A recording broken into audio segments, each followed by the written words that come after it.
All right, thank you. Thank you everyone for coming in tonight. I'd like to call to order the Plan Commission meeting. Today is Tuesday, November 28th, and it is 7 p.m. I'll continue with the roll call. I am Mayor Kim Smith present. Alderperson Leanne Stokes. Here. Jared Holter, Here. Jan Brock, Present. Tom Smith. Here. Eric Archer. Here. Bill Lethan. Lethan is absent and I have not heard from him. Okay, we'll move on to item 2, consideration and action on the minutes from the previous meeting. I'll make a motion to approve. I'll second. Okay, we have a motion by Jared Holter. It's been seconded by Tom Smith to approve the minutes from the previous meeting. Is there any discussion on that item? All those in favor, please say aye. Aye. Anyone opposed? Motion carries unanimously. We have to remember Jan has the delay. Okay. Oops, sorry. No, my fault. I know it's hard when you're online to know when it's time to say something. But we're glad you're able to join us tonight.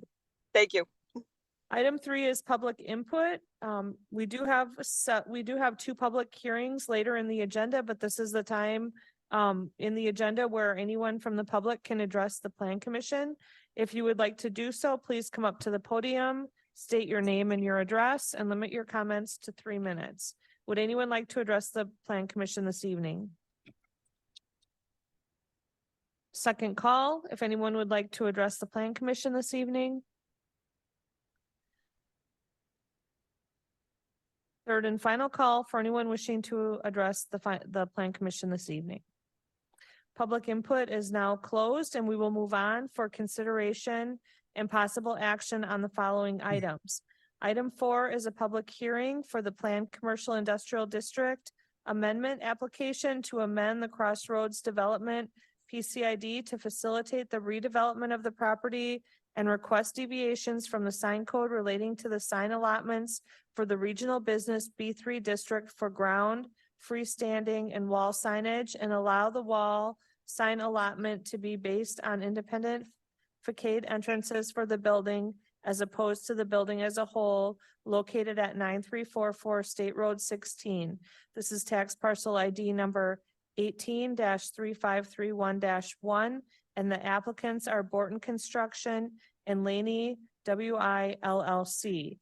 Would anyone like to speak in favor of this PCID amendment this evening?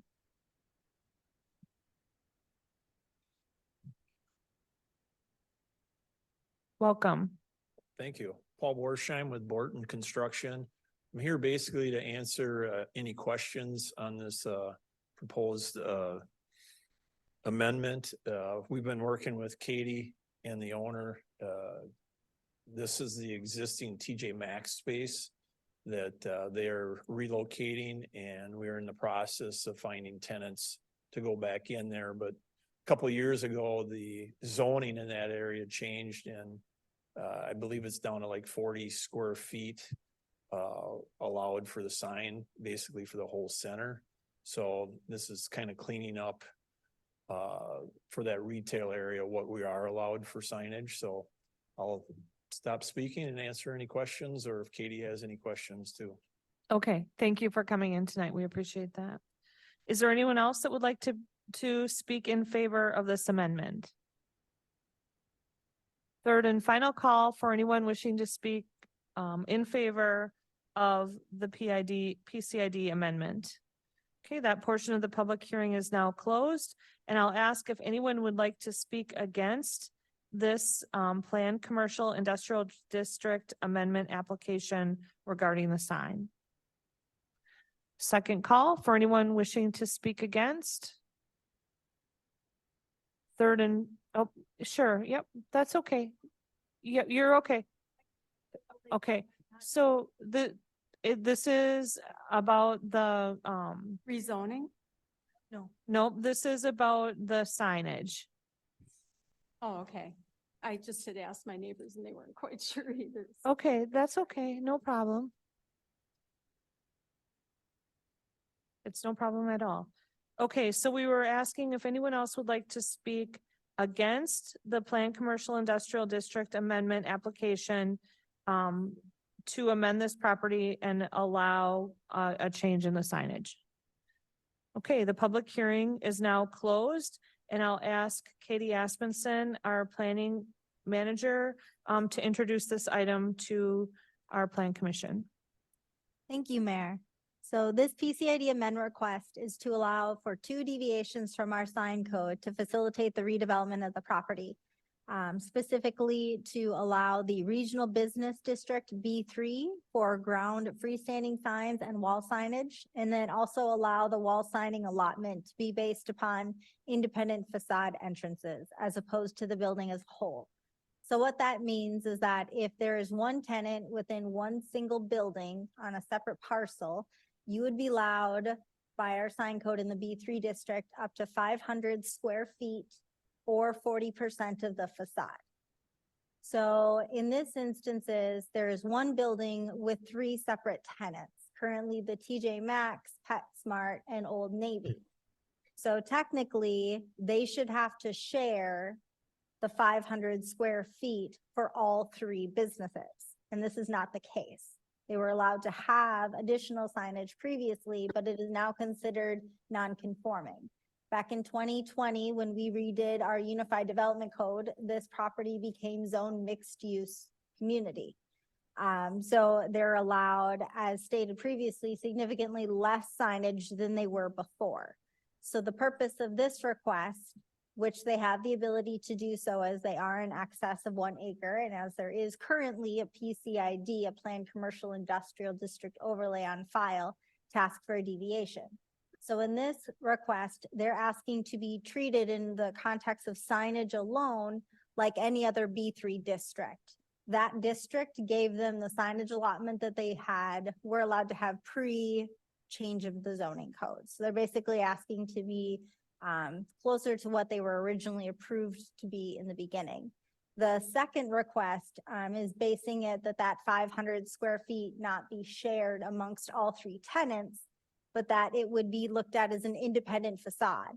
So my question to you is, had I not told you that those 3 tenants had shared a single building, would you have assumed that they were 3 separate buildings based on the facades?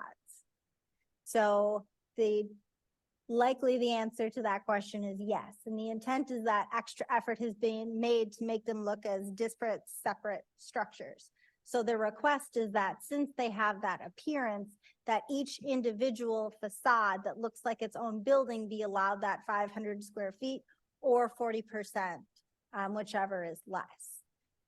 If one of those tenants wanted to subdivide and put 2 within one, and they didn't change the facade, they just had it more of the strip mall idea where you could have multiple tenants, then they would have to share that 500 square feet. So it would only essentially allow that if you made it look like a different building in its own, you'd be allowed the extra signage. So included in your packet are the signage plans for one of the primary tenants. It does acknowledge that it may be split in the future. So if they did decide to put additional tenants within this, what is now the TJ Maxx structure, they would collectively have to share that 500 square feet. If they broke that facade up and did multiple facades where it looks like 3 entirely different entrances, then they would be allowed to do additional signage. So that is the 2 deviation requests that are before you this evening. There are no other changes related to density, the perimeter of our area, the lot, setbacks, building height, environmental and cultural designs, open space, architecture, parking, streets, utilities and drainage, traffic calming deviations, circulation, and landscaping. So tonight it is strictly to focus on signage alone. Staff support the request. As stated, this property was previously zoned light industrial, and the B3 districts matched the previous allotments of the legacy light industrial district. Also, again, this property was rezoned in 2020, limiting the signage for the new facility. We also support the second use, which contains the 3 high-intensity retail stores, which are all located between 300 and 500 plus feet from State Road 16. They all have unique facades. They do not have a uniform facade serving all the tenants. Again, each facade looks like it's its own building. City staff recommend for any future tenants or build out, if it continues to be unique, they be allowed the additional signage. If it's going to be installed within an existing space and not have a unique facade, it has to be shared. Approval of these requests would bring any and all wall signage for this development into conformance with our code. City staff have put together a total of 9 conditions of approval for this development. Thank you. Thank you for that, Katie. Appreciate all the work you've put into this. And then also Borton Construction for working through the issues to come forward with this proposal. With that being said, what is the desire of the Plan Commission? Make a motion to approve the requested plan commercial industrial district amendment application for the Crossroads Center Development, PCID at 9344 State Road 16 Onalaska, as reflected in agenda item 4 of tonight's meeting, 9 conditions. with the 9 conditions specified in the document. Thank you. I'll second that. Okay, we have a motion on the floor by Eric Archer. It's been seconded by Tom Smith to approve this item with the 9 conditions. Is there any further discussion? Yeah, Yes. just a question for Katie. So we approve this now. If, as long as they stay within those parameters, they don't have to come back to the commission for any change to the signs as long as they share the signs going forward, right? If there's Correct. additional stores. Yep, this would only work through city staff in issuing sign permits. Okay, that's what I thought. Okay, thank you. Okay, and I just want to check if Jan has any questions. No, that was, yeah, thank you, Katie, for laying that out so well. Okay, if I don't hear any other questions or comments, the motion on the floor is to approve. All those in favor, please say aye. Aye. Anyone opposed? Motion carries unanimously. Thank you. Item 5 is a public hearing for the rezoning application to rezone 3 parcels of land from Park and Open Space P2 district to public and semi-public P1 district. This is located at 515 Quincy Street, 504 Monica Lane, 514 Monica Lane, 704 6th Avenue North, and 817 6th Avenue North. These are tax parcel ID numbers 18-822-1 and 18-1922-0. The applicant is the City of Onalaska. I'll open up the public hearing and ask if anyone would like to speak in favor of this rezoning.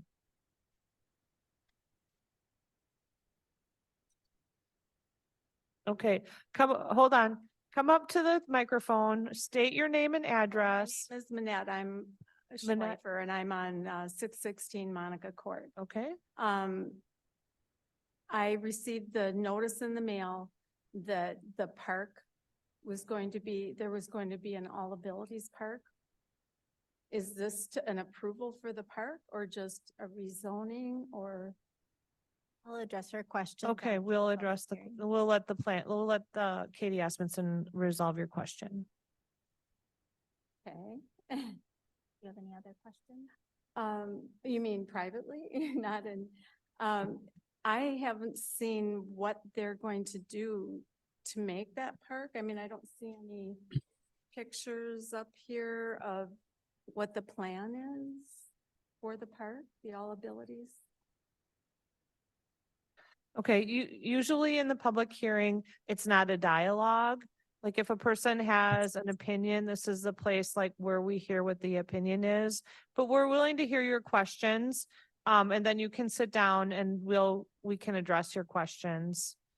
But we're not here to promote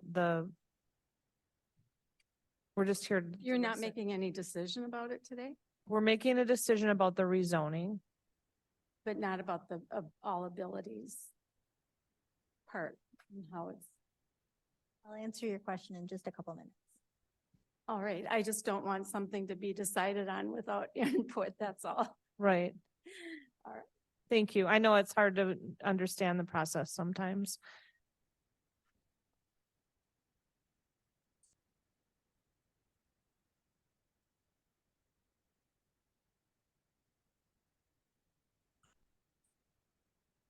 Okay, would anyone else like to speak in favor of the rezoning application? Second call for anyone wishing to speak in favor. Third and final call for anyone wishing to speak in favor of the rezoning application. That portion of the public hearing is now closed, and if anyone would like to speak against the rezoning, now is the time to do so. Second call for anyone wishing to speak against the rezoning application. Third and final call for anyone wishing to speak against. Okay, the public hearing is now closed, and I will turn the matter over to our planning manager for a description. Thank you. Thank you, Mayor. So the purpose of the rezoning request is not for the All Abilities Park. This is to facilitate the construction and redevelopment of our community center that's currently there. And it also allows for the appropriate facilities that they want to install, such as the new parking lots that would serve them and rain gardens and things of that nature. The district that it's zoned today is P2, which is meant for parks and open space. So having a recreational facility with a gymnasium, if that ends up being constructed, as well as the parking lot, it needs to be zoned differently. So this particular request does not approve the new All Abilities Park. This is completely separate from that. This is just changing the use. I believe, correct me if I'm wrong, that if there is anything for additional improvements, that would go through a different board and that would be publicized separately from what we're doing tonight. Tonight is just to rezone that land to allow the uses that are currently there to continue to remain. So this is not approving the park.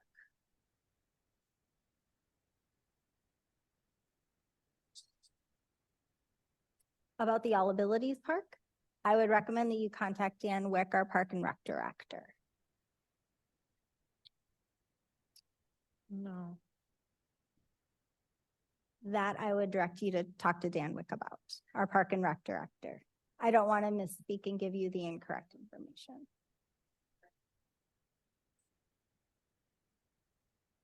Okay, so we need to stick with our agenda here, and while I appreciate you coming in, Diane, can you help?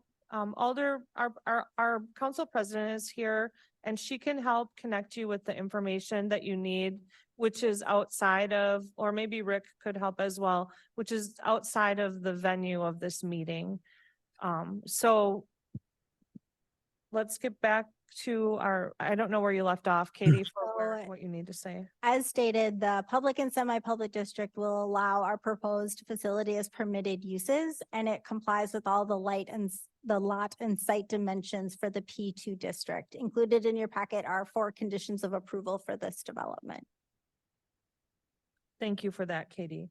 With that being said, we'll turn this matter over to the Plan Commission, and what is your desire?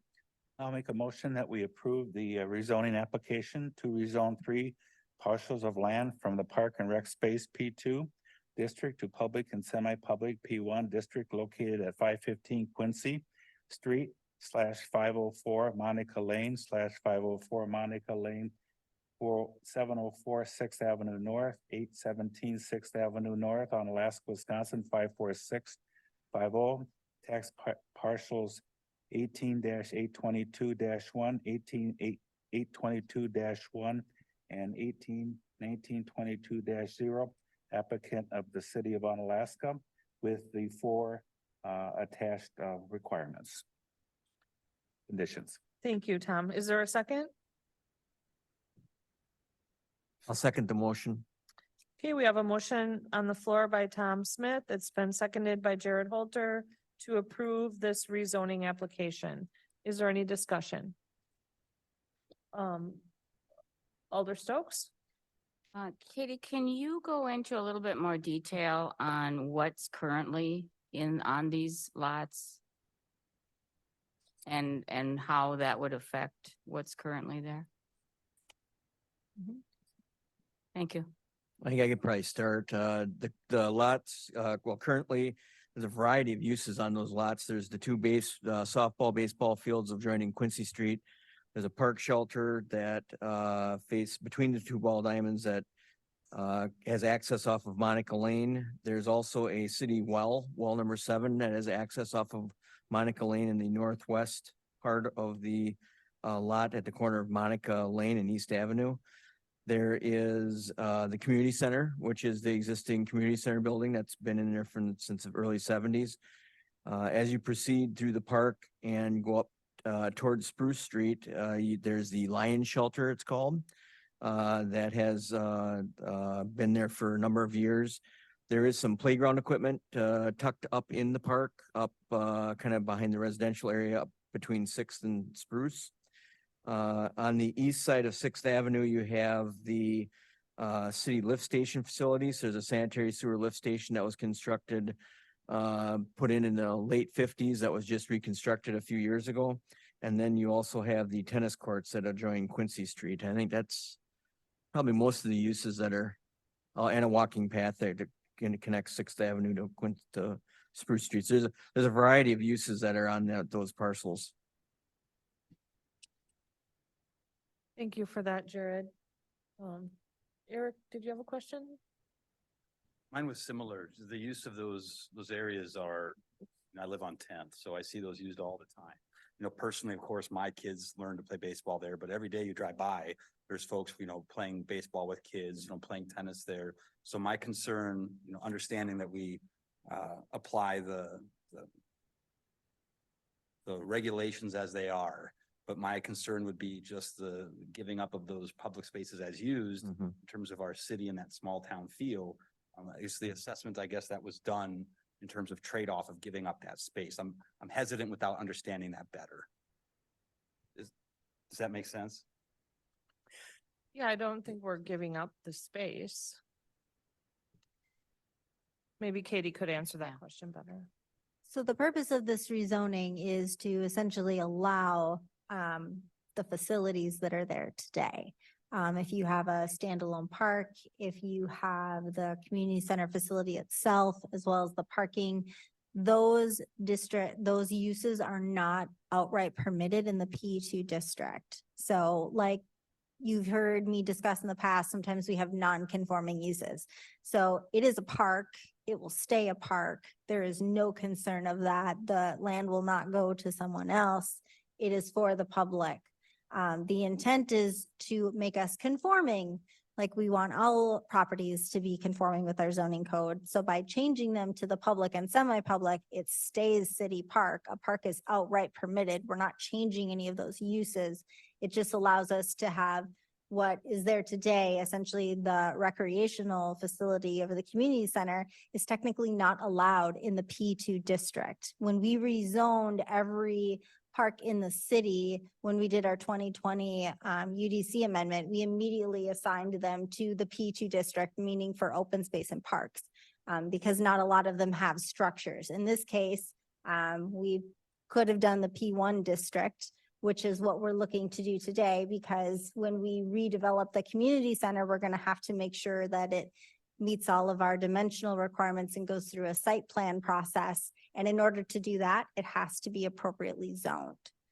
So this is the step one to allow that project to continue. So the Plan Commission will see more work on these parcels moving forward in the upcoming months. This is just the first step.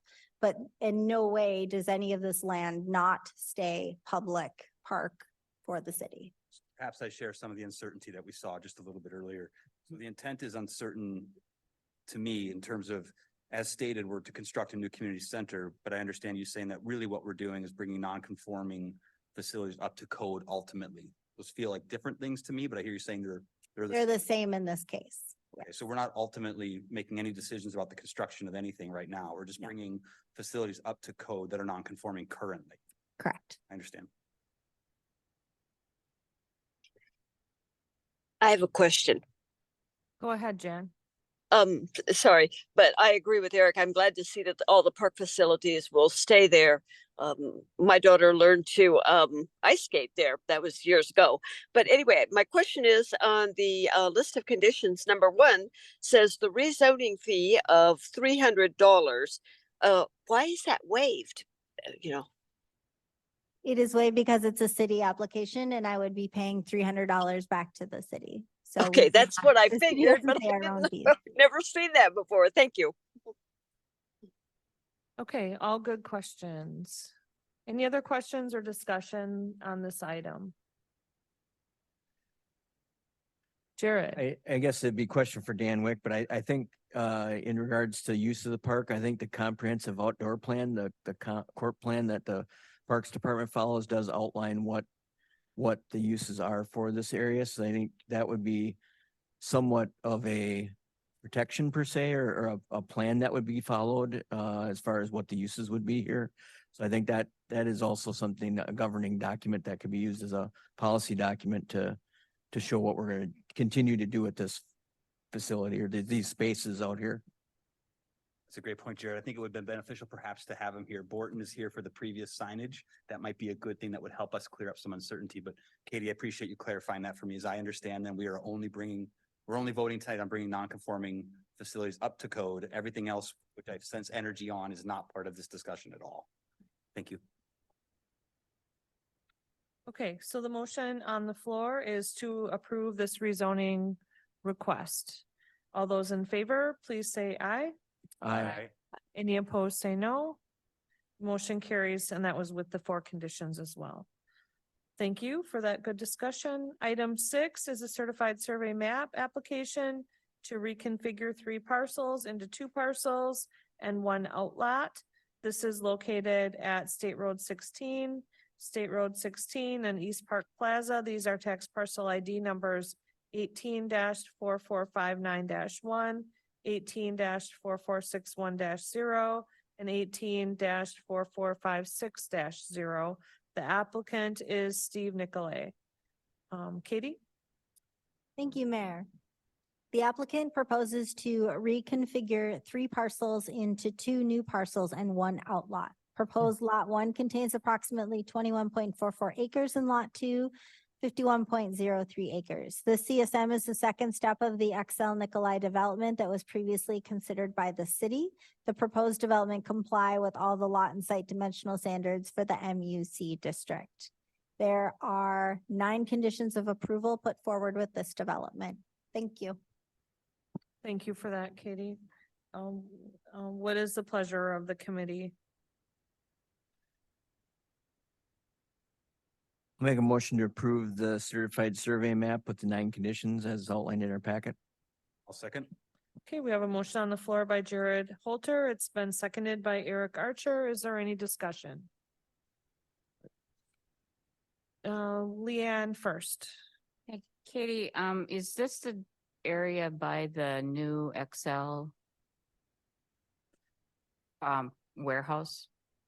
This is Yeah. just north of the FedEx land by the landfill. Okay, So between the two. No, Yep. north or east of the FedEx building. Okay. It's currently a farm field. Right. So what is shown as lot 1 is what you saw last month where XL put forward their comprehensive plan amendment. So if the CSM is approved, what is shown as lot 1 on our future land use map as requested would change to the I2 would change to industrial, and the remainder of the land would stay the same. They would need to still come back in the future once the parcel has been created to rezone it to whatever it is that they're needing. So this is the second step of a long process moving forward. Thank you. Hey, Jared, did you have a question? Yep. No, just a couple things here. The first one is this is a little bit of an unusual development. There's going to be a developers agreement that's going to be going through the Board of Public Works for infrastructure. Typically, before we would execute any kind of land subdivision such as this, a CSM or a plat, we would require the infrastructure to be in place.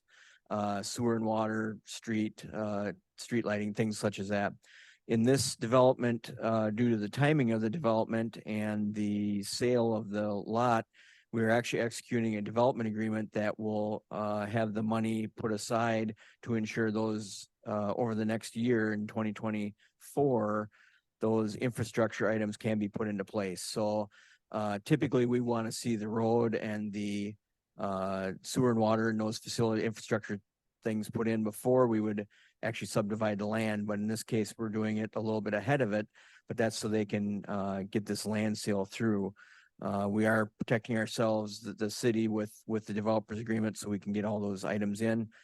We have been, Public Works engineering staff have been meeting with the developer along with planning staff on ensuring that all these items are met as part of this. Then on a second note, just as a note for this particular certified survey map, we have outlot 1, which is in detail B in your packet tonight. We are hoping that that was a difference between surveys, so they are trying to clean that up. So just as a point of clarification, the final survey that gets signed may not have that outlot 1. As you can see on page 25, that outlot is only 2.85 feet wide and 806 feet long. So it's a sliver that 2 surveyors differed on. They're getting that figured out. So we are hopeful the final certified survey map will not have that outlot in it. So it'll be cleaned up by then. Okay, thank you for that. Alder Stokes? Jared, when will you find out if this is cleaned up? We will not, we're working with the developer and their engineer on getting it done, but it may take some time. I think it can be approved as is by the council and the plan commission. Either way, it's not going to affect the substance of the certified survey map. The street's still in, it's a relatively small parcel. It's a few hundred square feet. So in the grand scheme of the 20 acres, it's not a huge difference, but we're hoping that will be cleaned up before we sign it. Okay, are there any other questions or discussion points from anybody? All right, the motion on the floor is to approve the certified survey map application with its 9 conditions. All those in favor, please say aye. Aye. Aye. Those opposed say no. Okay, this has been approved. Item number 7, adjournment. Make a motion to adjourn? A second. We have a motion on the floor by Eric Archer. It's been seconded by Tom Smith to adjourn. All those in favor, please say aye. Aye. Aye. We are adjourned. The time is 7:34. Thank you, everyone, for coming in. Thank you.